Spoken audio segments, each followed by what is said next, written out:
Nicholas Rio stood at the edge of Riccio Lake in New Hampshire, the sunlight dancing on the calm blue surface. At 59, the seasoned real estate entrepreneur had returned to his family's lakeside home, a property passed down from his grandfather. In search of peace after decades of high-stress work, the fishing boat Rio Pride swayed gently with the waves. Its name carved along the side was a tribute to the family legacy. But that peace shattered when Nicholas saw a neon notice taped to the boat. 1,000-day fine. Community aesthetic violation. The letter came from Maple Creek Estates, the local Homeowners Association, HOA. It demanded he remove the boat immediately. On his phone, an email from HOA President Richard Hartley displayed a blunt message. All lake vessels must comply with our regulations. Yours doesn't meet the standards. Nicholas's eyes narrowed. Rio Lake belonged to his family, not to the HOA, and certainly not to some overreaching community board. He dialed his wife, Caroline Leavitt, the White House press secretary, now stationed in Washington. Her voice over speaker was clear and sharp. This isn't just about the boat, Nick. Something feels off. Dig into it. Back at the cabin, Nicholas opened the HOA's website. His breath caught. The site was filled with photos of men in expensive gear posing with trophy fish, all standing along his lake's shoreline. They were promoting an elite anglers tournament at Riccio Lake, calling it the community's gem. But no one had ever asked for his permission. He found a time-lapse video of the tournament. Crowds, loudspeakers, boats in chaos. In the background, Hartley appeared red-faced and sweaty, clearly overwhelmed. The HOA had overstepped, and they didn't realize they were messing with the wrong person. Stepping back onto the dock, wind teasing his silver hair, Nicholas rested, his hand on Rio Pride. His grandfather had once taught him to fish right here, sharing stories and dreams about protecting the lake for future generations. Now that legacy was being challenged. His gaze hardened. In the HOA's sleek office, Hartley sat confidently, unaware that Nicholas was about to push back and that a much bigger secret was about to surface. Before we dive deeper, let us know where you're watching from and hit subscribe so you don't miss the full story. Nicholas continued along the lake shore, his boots crunching over pine needles. Morning light filtered through the trees, but his mind wasn't focused on the beauty. That neon fine notice remained fresh in his thoughts, an insult to everything his family had built. He paused beneath an old oak, the very spot where his grandfather once tied the boat. This was no longer just about aesthetics or rules. It was about control, and Nicholas needed answers. He made his way to the home of Ray O'Connor, a 75-year-old neighbor known for his blunt honesty and old-school grit. Ray was outside repairing a fence when he saw Nicholas approach. "Hey, Nick," Ray said, squinting under a faded cap. "Looks like the HOA's stirring trouble again." Nicholas showed him the notice. Ray let out a raspy laugh as if he'd been expecting this moment. "They've treated your lake like their private playground for years. That elite tournament? They charge $5,000 a year per member, never once asked you." Nicholas frowned.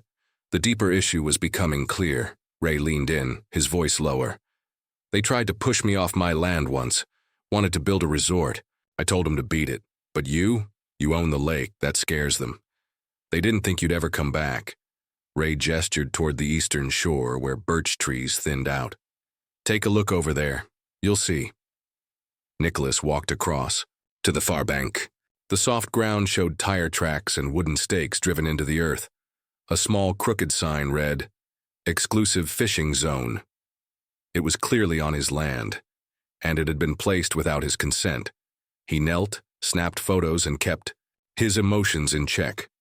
This was his first piece of solid evidence. Back at the cabin, he opened his laptop and revisited the HOA site. A bright banner promoted another upcoming tournament, this time offering a $10,000 prize.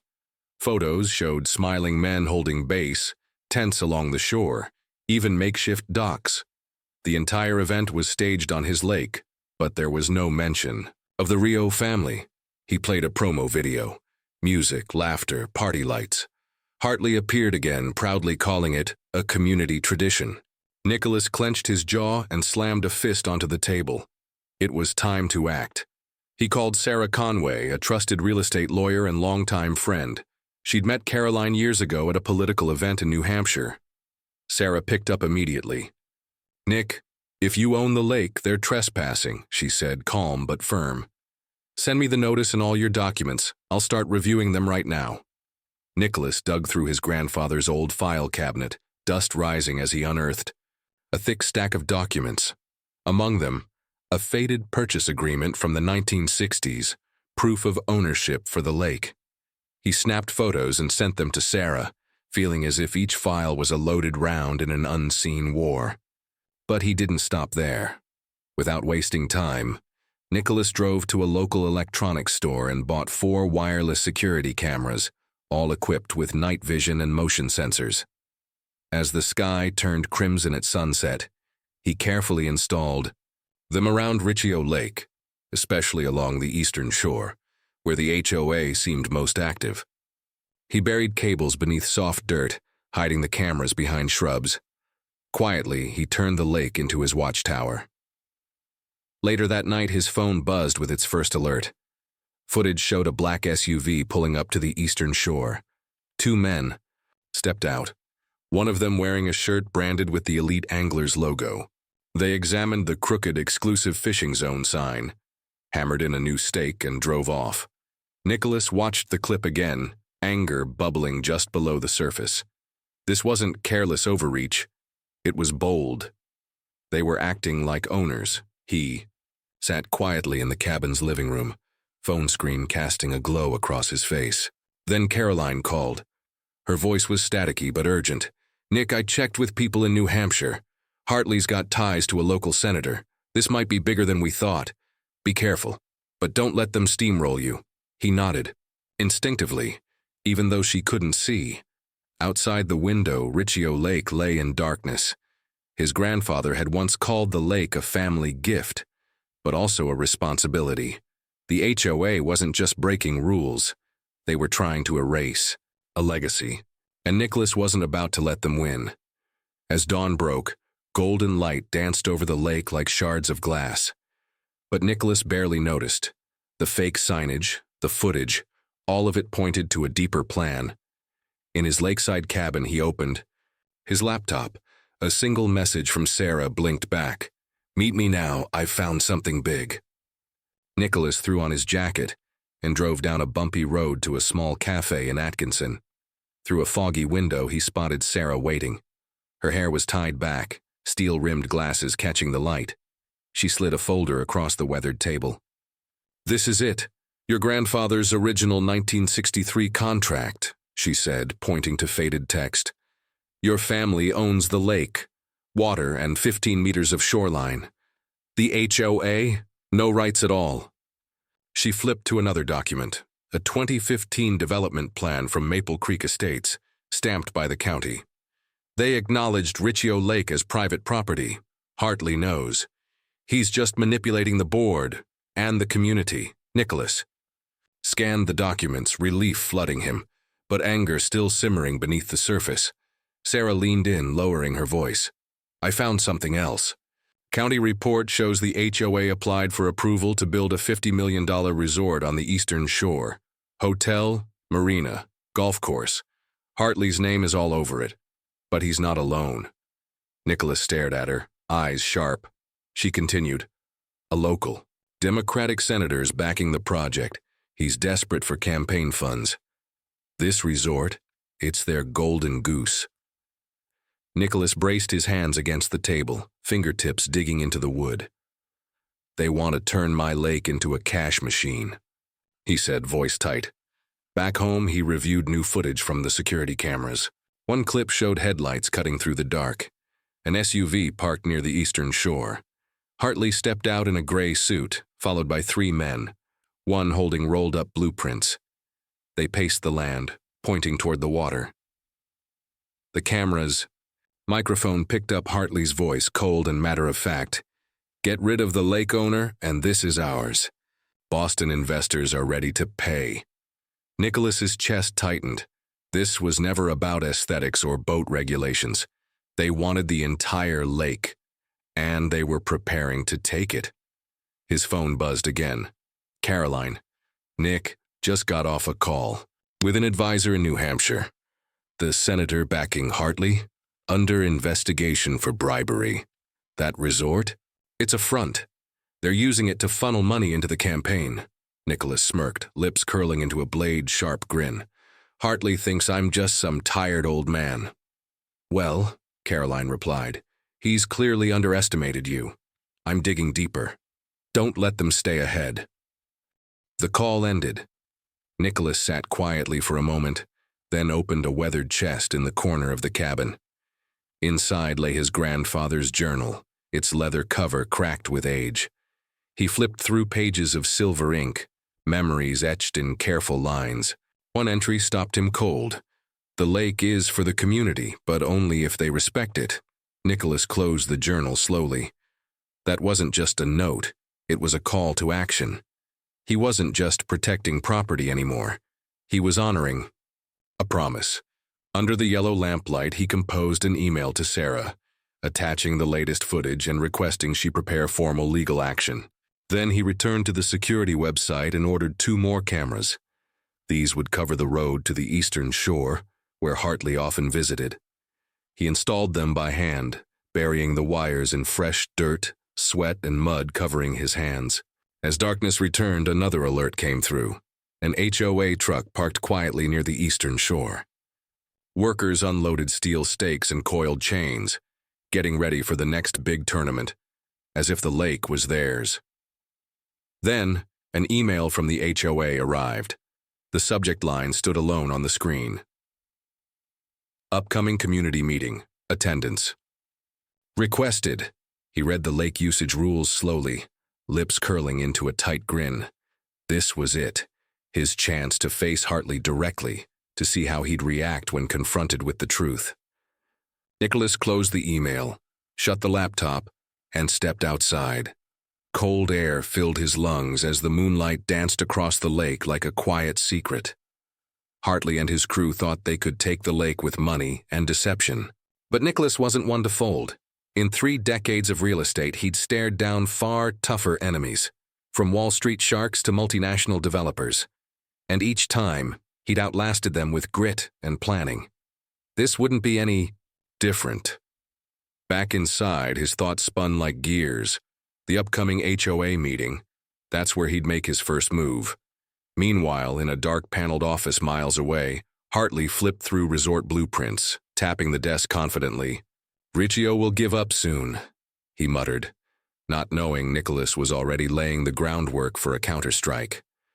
An owl watched silently from a high branch by the lake, golden eyes glinting in the dark, like it knew a storm was brewing. This lake had belonged to Nicholas's family for generations, and now Hartley was about to learn what happens when you try to steal history. Nicholas pushed open the door to the Maple Creek Estates Community Center, stepping into a gaudy room filled with fake marble columns and dusty chandeliers. The space buzzed with heat and perfume from 30 packed residents. Whispers floated in the air. He'd seen the HOA's resort plans. He'd heard Hartley's smug voice on tape. Now this meeting was his opening. He slipped into a plastic chair in the corner, eyes scanning the room, some curious, others checked out. His hand rested on his knee, palm tingling with quiet readiness. Hartley took the podium, dressed like a catalog model. Navy blazer, silver hair slicked back. His tone was smooth, polished, too perfect. He listed off new rules. Grass under 5 centimeters. Trash bins out of sight. People nodded, some took notes, but behind their smiles, Nicholas sensed something else. Unease. Then Hartley's tone changed. We need to address the lake, he said. Unauthorized vessels have been left there, hurting our community image. His eyes swept the crowd and locked on Nicholas like a spotlight. Nicholas stood slowly, dressed in nothing fancy, just a cotton shirt. His voice was calm, but cut like ice. Mr. Hartley, you say community lake.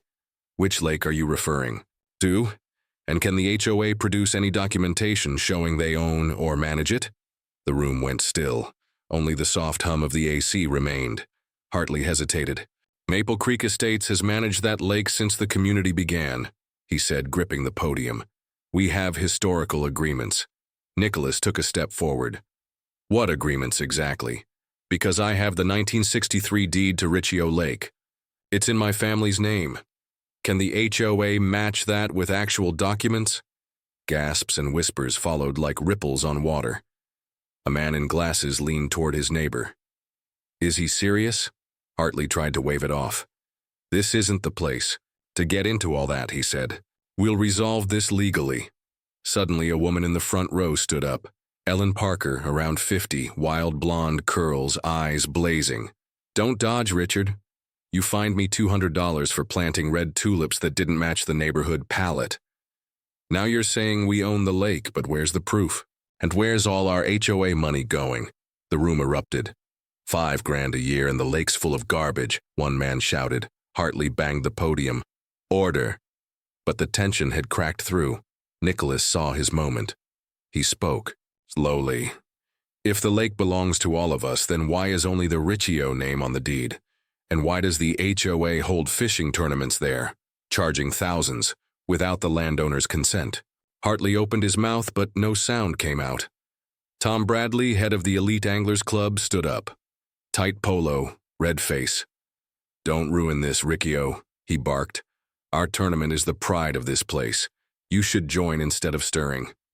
Up trouble. Nicholas crossed his arms. Join? You mean pay to use my own lake? No thanks. A few chuckles broke the tension. Ellen turned to Nicholas.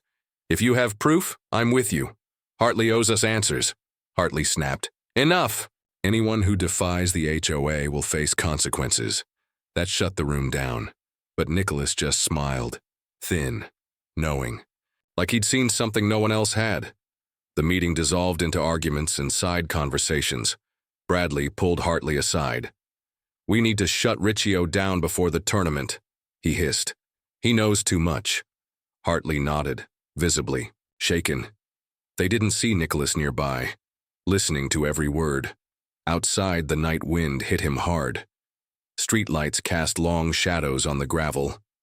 He called Caroline. Hartley lost it, threatened me in front of everyone. But I've got support. Ellen Parker's on our side. Caroline's voice was steady. Perfect, I just found something on the senator backing Hartley. He's rattled, use it. I'll call a reporter I know. Nicholas nodded, eyes locked on. The lake in the distance. The game had changed. Later he opened his laptop. Blue light flickered on his face as he reviewed new footage. Canvas tents going up along the eastern shore for the Elite Anglers tournament. An HOA worker was driving steel stakes into the ground, like he owned the place. Nicholas saved the video and sent it to his lawyer. Prepare the papers, it's time to end this. The next morning, he stood alone on the dock. Riccio Pride, his family boat, was gone. A white notice hung from a post. $1,500 fine. Unauthorized vessel. Sign agreement or lose property. At the bottom, Hartley's bold signature. Nicholas didn't flinch. He opened his phone. The camera footage showed an HOA truck pulling up the night before. Bradley directed 2 men to tow the boat. He even smiled before giving the order. Nicholas watched the video again, hands trembling, not from fear but from the sheer arrogance of it all. He drove 3 miles to a gated storage lot. A crooked sign read Maple Creek Estates, confiscated property. He knocked, but a massive guard in sunglasses shook his head. No entry. HOA property now, unless you sign. Through the fence, Nicholas saw his boat surrounded by junk, like it didn't matter. He turned away, jaw clenched. This wasn't the time to fight head-on. In the car, he called Caroline again. They took the boat. Hartley gave the order, but Bradley's behind it. I have someone, Caroline said. Emily Harper. She's a reporter. The HOA's messed with her during a Portsmouth case. She's been waiting for something like this. I'll set it up. Nicholas nodded. A new ally had just entered the picture. Later that day, he met Emily at a quiet diner in Plesto. Fishing photos lined the wooden walls. She walked in with a notebook and a look that said she was ready to dig deep. Caroline had filled her in, and now Nicholas was ready to give her the rest. Her eyes lit up as Nicholas shared what the HOA had done. They took your boat, classic HOA. Last year they hit me with a $300 fine just for parking my truck outside, Emily said, her tone dropping as she sipped her tea. The Elite Anglers Tournament is our chance to expose them. Gather more proof and I'll make sure all of New Hampshire hears about it. Nicholas nodded, hope flickering back to life. Back home, he opened his laptop to find an email from Sarah Conway. Attached was a PDF, an internal HOA email leak. In it, Hartley boasted to Boston investors that control of Riccio Lake was secured through forged documents. One line hit Nicholas like a punch. The lake owner will back off when he sees litigation costs. Sarah's message read, "This is fraud. I'm drafting a court order. Keep the camera footage, Nick." He saved the file, a sharp weapon in his hands now under a sky glowing red. Checking the security feed, he saw new footage. 3 men in HOA jackets driving steel stakes into the eastern shore of his land, pitching canvas tents. One planted a painted sign, "Tournament Zone." Nicholas saved the video, sent it to Sarah, and noted, "They're prepping fast. We have to move first." At the window, he watched the lake glowing under the sunset. Hartley and Bradley thought bold moves could silence him. They didn't know who they were dealing with. He sat down at the dining table and opened his grandfather's old journal. On the last page, in shaky handwriting, it read, "Don't let the greedy steal what belongs to the land. Fight, even if alone." Nicholas closed it, resolving the tightening like stone. But he wasn't alone. Caroline, Sarah, Emily, and Ellen Parker were with him now. This tournament wouldn't go as the HOA planned. It would become the very moment their fraud unraveled. His phone buzzed. A message from Caroline. "Emily's in. She wants to interview Ellen Parker, resident perspective. Get ready, Nick. Hartley's going to regret this." Nicholas allowed himself a small, knowing smile. He reopened the footage, the one of Bradley smirking as his truck towed away the boat. "Enjoy it while it lasts," he muttered. "Your time is almost up." At the HOA office, Hartley sat flipping through investor lists. Bradley stood beside him, tense. "Riccio's stirring trouble. If he ruins the tournament, we lose the investors." Hartley's voice was cold. "He won't risk it. We've got lawyers, a senator. He's just an old man." But Nicholas wasn't wasting time admiring the sunset. He scanned more footage of HOA jackets dotting his shore, tents going up, red, flags waving. His land turned into a stage. Then came Sarah's next email. "Draft emergency court order to stop all HOA activities on Riccio Lake. Filed the case. Judge approval pending. Send more footage." He did, with a note. "They're accelerating. So should we." Pacing the creaky floor, heart tight as a drum, he got a call from Caroline. "I talked to Emily. She met Ellen Parker. Ellen's ready to go public about the HOA's shady fees. I made a teaser post, anonymous, but it's already going viral." Nicholas felt the surge. "Smart play," he said quietly. "What's Emily's angle on the tournament?"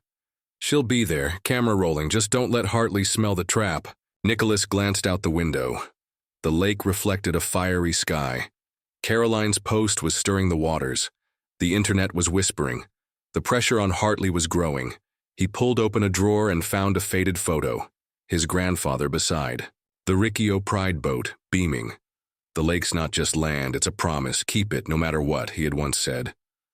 Nicholas stared at the photo, then dialed Ellen Parker. "Miss Ellen, I heard you're talking with Emily. If you've got proof of those fees, now's the time."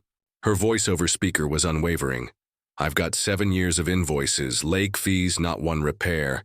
Hartley's finished." Nicholas smiled. Ellen was more than backup. She was fire-aimed straight at the truth.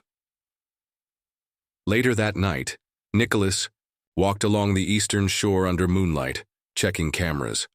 One hidden in the shrubs captured a man with an HOA logo, adjusting tent ropes. Nicholas knelt, angled the lens toward the tournament zone. The earth was soft, marked with footprints. Back home, he emailed Sarah the new footage. "This court order is our sword. Make sure it's sharp before the tournament." He texted Emily, "Thanks for joining with Ellen. We're stronger now. Be ready." Her reply came fast. Cameras. Ready. Hartley won't see it coming. Nicholas powered off. By the window, he stared out. Riccio Lake stretched into darkness, silent but charged, like it too was waiting for battle. At the HOA office, Hartley's expression tightened as he read Caroline's viral post. Bradley flailed beside him. She knows something. Ratios, bringing in the media. Hartley tapped his desk. Let him. The tournament will go on. He won't dare stop it. But by midday, the eastern shore of Riccio Lake was buzzing. Boats lined the water. Red elite anglers' flags waved. Tents were packed with more than 100 people. Members in polished polos, Boston investors in sharp suits. A banner read, Maple Creek Fishing Tournament, $10,000 prize. Nicholas stood at the edge observing, calm, sharp, ready. Under the main tent, Hartley, in a green silk shirt, gripped the mic. Welcome to the Maple Creek Estates proud event, he said. Riccio Lake is the heart of our community. The crowd applauded, but Nicholas saw the strain in his hands, gripping that mic like a fuse. Bradley stood beside him, tense, scanning the crowd. They had no clue what was coming. Nearby, Sarah held a thick file. Her gaze was steel. A black SUV pulled up. Out stepped Caroline Leavitt, White House press secretary. The crowd turned. Whispers, photos, murmurs. That's Caroline Leavitt. Nicholas felt his spine straighten. She walked over, gripped his hand. Emily's filming. The court orders approved. Go. A deputy sheriff followed behind, court order in hand. From the corner. Emily filmed quietly, her eyes fierce. Nicholas moved through the crowd. Ladies and gentlemen, he announced, this tournament must end. Now. Silence, even the waves paused. Hartley's voice snapped, shrill. You have no right to interrupt. Nicholas nodded to the deputy. The sheriff unsealed the envelope and read aloud, by court order, Riccio Lake remains private property of the Riccio family. All HOA activities here are illegal. The tournament must cease immediately. A ripple ran through the crowd. Bradley lunged forward, red-faced. You're lying. This is our lake. Sarah stepped forward, holding up the 1963 ownership deed. This is the truth. Combined with the 2015 estate plan, this proves Riccio Lake is not HOA property. Then came the final blow. She raised the internal email where Hartley admitted forging documents. Gasps. A voice shouted, Forged? Are you serious? Ellen Parker pushed forward. I paid lake fees for 7 years. Nothing was ever fixed. And Hartley knew this lake wasn't ours. Where's our money, Richard? The dam broke. Shouts surged. An old man raised a hand. I want my money back. Hartley stumbled, sweat pouring. His mic hit the stage with a thud. Bradley tried shouting. Over the crowd, everyone calmed down. But the wave had risen. Caroline pulled out her phone. A post went live. Maple Creek Estates HOA seized private land, deceived residents. Justice comes to Riccio Lake. Photos attached. The court order. The forged email. Phones buzzed in unison. Boston investors started whispering. One stood to leave. And just like that, the tournament became something else entirely. A reckoning. Emily adjusted her camera, capturing Hartley stumbling like a caged animal. An investor in a gray suit approached him, voice like a blade. You said the lake was HOA property. We poured in millions. This is fraud. Hartley stuttered. No, we had plans. But his words disappeared into the air. Residents closed in, demanding answers. Ellen stepped forward, pointing directly at him. Resign, Richard. You're unfit to lead. The crowd roared. Resign! Resign! Hartley, pale as a ghost, stepped off the stage, stumbling like a man who had lost everything. He bolted toward his car. Bradley followed, but the deputy sheriff blocked him. Stay for questioning. Boats started leaving the dock. Tents came down in a frenzy. Red flags hit the ground, stomped by angry feet. A middle-aged member of the elite anglers shook his head. I paid $5 grand to fish someone else's lake, he muttered. Nicholas stood still, watching calm return to the lake. His heart felt as light as drifting clouds. Carlin placed a hand on his shoulder. Her voice was calm but firm. "We did it, Nick. Hartley's finished." He nodded. It felt like he had just climbed a mountain. Emily, still filming, approached with a smile. "This story's going to shake the nation. Thank you both." The crowd clapped. Some shook Nicholas's hand, whispering, "Thanks." Ellen embraced an elderly woman nearby, eyes wet. "We won. We finally won." The lake grew still again. Only soft waves and distant birds remained. Nicholas looked across the water where Riccio Pride once rested. His heart ached with memories but swelled with pride. His grandfather always said, the lake wasn't just property, it was a responsibility. Today, Nicholas had honored that duty, not just for his family, but for a community that had been lied to. Hartley and Bradley, now surrounded by angry residents, had no escape. The elite anglers tournament collapsed. Riccio Lake was back where it belonged. In his car, hands trembling, Hartley read Carlin's viral post. He knew it was over. Just days after the tournament fell apart, peace returned to the lake. No tents, no loudspeakers, no red flags. Nicholas stood on the freshly repaired dock, running his hand across Riccio Pride, reclaimed from HOA storage. Its paint was worn, but it stood tall, a symbol of victory. After the court ruling and Carlin's post exposing Hartley's fraud, Maple Creek Estates descended into turmoil. Nicholas and his allies rewrote the lake's story.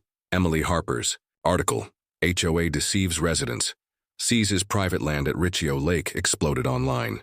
She outlined Hartley's forged documents, illegal fees, and plans for a $50 million resort on land that wasn't his.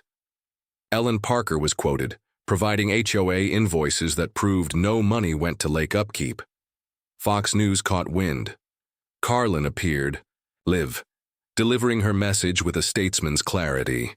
"This is a victory for justice, and a warning to those who put greed above community." The interview went viral. Nicholas and Carlin became national symbols of standing up to overreach. Hartley resigned in disgrace and disappeared. But the police opened a criminal investigation, fraud, money laundering, and links to a Democratic senator who supported him.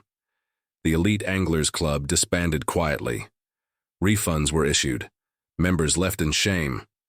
Tom Bradley, once smug towing Riccio Pride, now hid behind closed shutters. The residents of Maple Creek, led by Ellen, elected a new board, this time pledging transparency and ditching absurd rules like paint colors and grass height. Nicholas didn't stop at winning. He launched the Riccio Lake Preservation Fund, a Iowa nonprofit ensuring fair access to the lake while protecting its ecosystem. Ellen joined the board, bringing the same fire that had once cornered Hartley.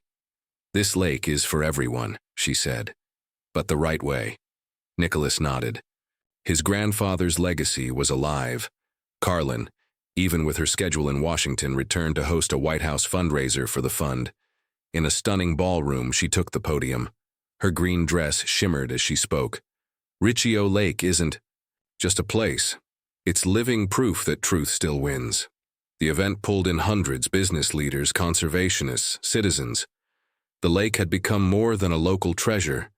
It was now a national emblem of justice and preservation. From that day on, the lake echoed with peaceful fishing, children's laughter, and evening campfires. Nicholas and Ellen built a wooden sign on the eastern shore engraved with his grandfather's words. Whenever he passed by, Nicholas stopped, touching the wood, remembering every lesson about respect for nature. The lake was no longer a battleground. It had become a legacy. One morning, Nicholas stood on the dock tying ropes to Riccio Pride. Sunlight shimmered on the water like tiny diamonds. Carlin stepped out of their wooden cabin, holding their infant son, Nico. His eyes were clear as morning dew. She rocked him gently, smiling as he reached toward the lake. "You kept your promise to Grandpa, Nick," she whispered. "Nico will grow up with this lake, just like you wanted." Nicholas stepped close, brushing Nico's cheek. Warmth filled him as he pushed Riccio Pride into the lake. Carlin sat beside him, holding Nico close. Her blue dress danced in the breeze. The boat moved silently, water lapping at the hull. Nicholas looked toward the eastern shore. No more tents, just wild birch trees. He thought of the long fight, Hartley's threats, the pressure, the allies who stood strong. Sarah, with the legal work. Emily, with the fearless journalism. Ellen, with unshakable resolve. And Carlin, who turned a local crisis into a national movement. Together they defended not just property, but principle. Locals now call it Justice Lake, a name trending on X, alongside photos of the wooden sign. Nicholas didn't crave attention. He just wanted Nico and future children to grow up by the lake, to feel the breeze, hear the birds, and learn what it means to protect what matters. He watched Carlin softly sing to Nico. Peace settled over him like morning light on still water, far away in an abandoned HOA office. Dusty resort plans lay forgotten. Hartley's name faded into obscurity. But at the lake, Nicholas, Carlin, and Nico floated peacefully. Their laughter echoed across the water. Riccio Lake was home again. Not just for one family, but for every person who ever believed in fairness, community, and the quiet power of standing firm. This story of Nicholas Riccio and Carlin Leavitt, sparked when an HOA ordered her husband to move a boat he owned, is a mirror to modern America.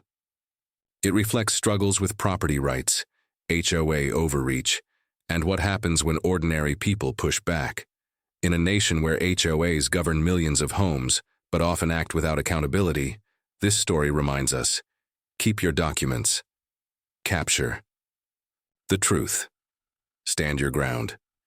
Nicholas's 1963 deed and Emily's footage were game changers. Carlin's post and fundraiser proved how social media and networks can shift public perception.